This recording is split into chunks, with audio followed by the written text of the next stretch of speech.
I gotta be careful with this thing because it's already melting the end. It's just burning this right through. Gotta be kind of careful with that.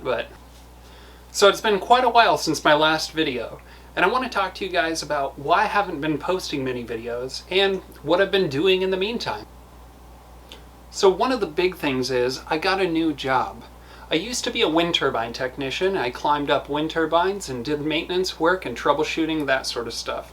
I've now moved into the safety side of the industry, and I travel all around the country teaching classes on CPR and first aid, and all the way to advanced rescue training at heights. So moving people around with ropes and things like that. The other side of things is, at heart, I'm really a builder. I love building things. I don't get as excited about making videos. I just get excited about building projects. And so sometimes when I don't have a lot of time that I can dedicate to just making videos, I'd rather spend my time working on a project than make a video to show you about it. But I do know that if I don't make videos, nobody will ever see any of the things I make. So that's what this video is about. I've got a one day at home, and I'm going to spend part of it trying to show you a little bit of what I've been doing over the last year or two. So let's get on some safety glasses, and let's start with a couple of little projects. First off, I've got this little lightsaber. Now this one, it's kind of interesting. It was, this piece was machined out of aluminum, and it sets into another aluminum piece up here that actually fits directly in and acts as a heat sink for another high-powered laser, of course. The outside of this is just regular PVC pipe. I cut a little section out of it here, and then I smoothed down the edges to give it a little more grip and make it feel cool. And just a cheap button off of eBay. I machined on the lathe in some little grooves on here to make it look cooler, and everything's set together with set screws. Now this is about a 7 to 8 watt laser, so let's see. Pretty cool. This one's pretty strong. It's one of the strongest single diode lasers that you can get in a visible wavelength right now. So I like it a lot. It's a fun one. I carry this one around sometimes, you know, it's pretty sweet.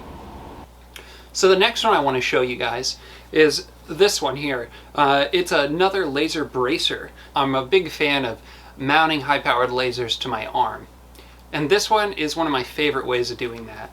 This is just an armor bracer. So if you'll notice that this one is actually made all out of steel, and then it's set onto this leather backing that I've riveted it into place. And then I've used washers on the rivets so that they don't pull out of the leather.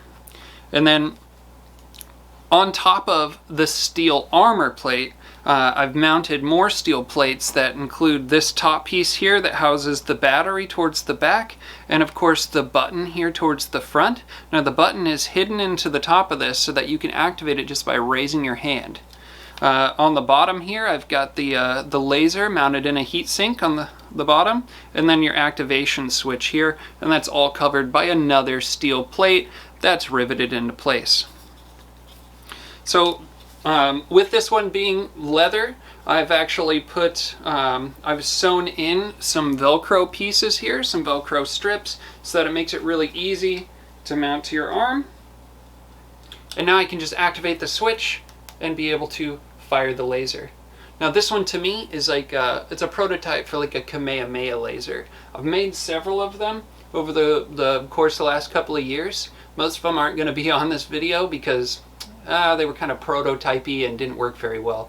But this one is pretty awesome, and it'll give you an idea of what's to come. So, but as you can see, fires just by pulling my hand back. There's no visible buttons, no activation switch that I have to touch, aside from the main power, of course. And then it just activates when I pull my hand back, like that. And I just think that's so cool. I mean, but. So the next one I've got for you guys here is this Steampunk bracer. So this one was basically built on a steel frame, so it's steel armor that's set inside of this leather So I did all of this leather work here. And then I cut out all of these pieces from brass to actually fit around and actually hold in the laser diode and its heatsink right here. And I gave it kind of this like tentacle effect, which turned out to be exceedingly pointy on the end, so you got to be a little bit careful.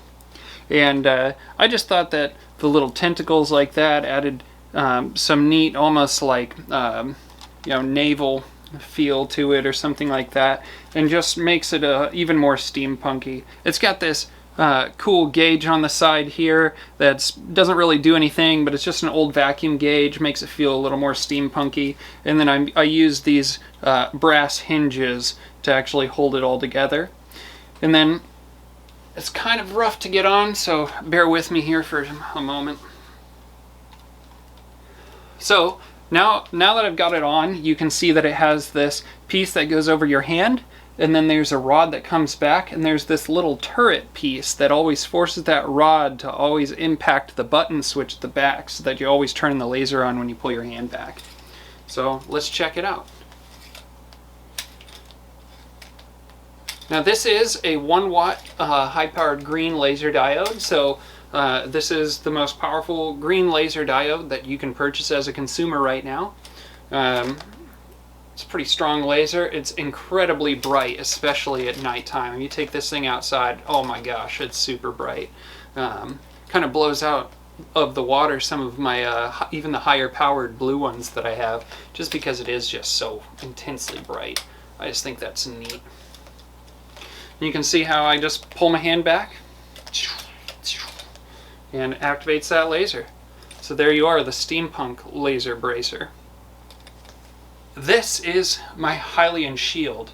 Now this shield is a true functional kite shield.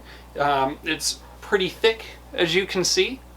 Now as we look at the back of this shield, okay, you can see all the leather straps that I put on. I've got this leather strap so I can carry it on my back, and then of course the brace and the handle here. This thing is very intense. It took me probably about a week to build, I would say, but it's pretty heavy. I would say that this could really stop a sword if you needed to.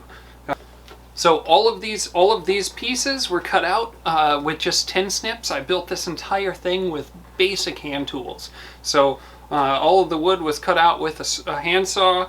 All of the steel was cut out with tin snips. All of these pieces cut out with tin snips. I drew all of my patterns. If you look really closely, I don't know how well you can see that in the video, all of these are bent so that they are raised up off of it. And then it also has just an ever so slight curve to the shield itself. I don't know how well you can see that in the video, but I saw a lot of flat ones when I was looking for designs, and that's just not the way it looks to me in the game. It looks curved, and so I made sure that this one has just that ever so slight curve. I really like that. It gives it a little more realism, you know. But this is a functional kite shield, so. Alright, so I think now we're ready to get into some of the more powerful stuff.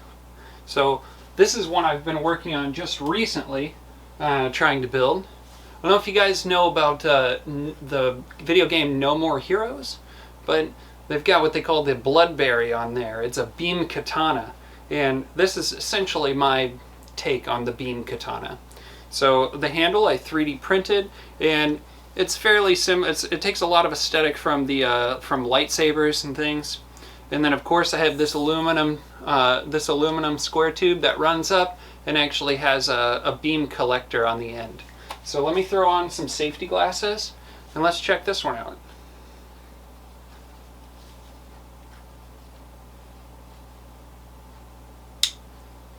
I gotta be careful with this thing because it's already melting the end.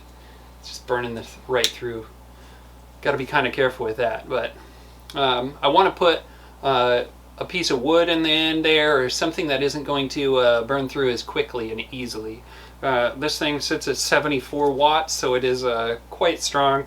It'll definitely blast a hole right through that collector if I don't put anything in soon. But You can tell how intensely powerful that is. It just immediately starts smoking on the end. But I just think that's super cool.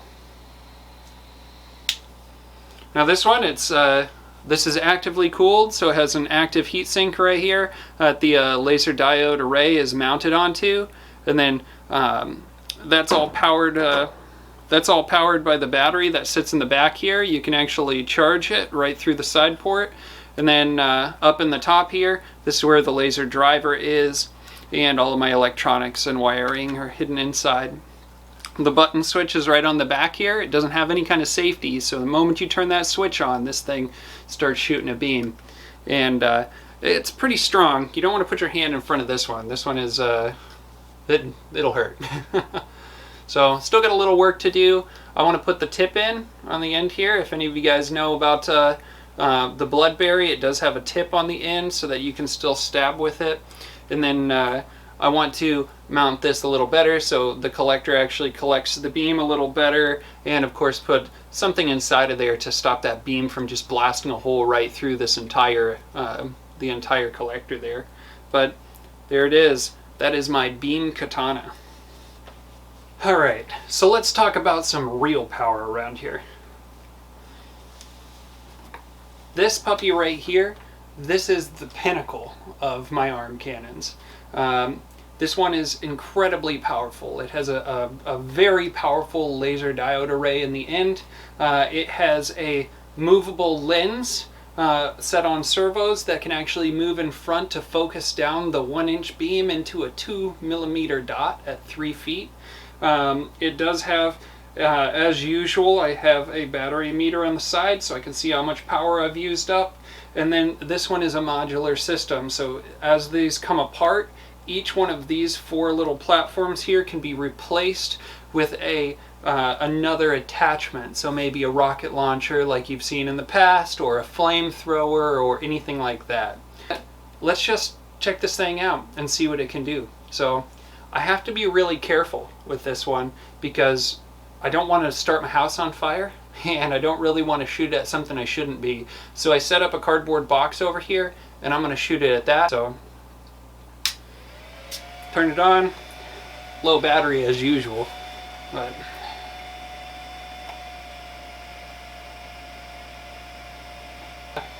yeah, that's a pretty strong laser. It's actively cooled up here in the front, and I'm just gonna pull my arm out and I'll come up here and show you guys.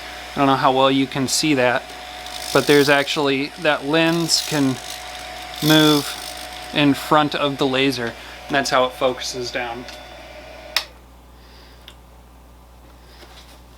So in the past, some of them, they had wires that were in the way of your hand. This one does not.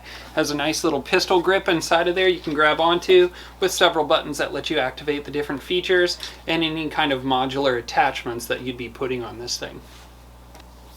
So there you have it, guys. A few more of the projects that I've been working on since my last video. I still have more projects that I'm working on, but not quite ready to reveal those ones just yet. Thank you for watching my video, and hope to see you next time.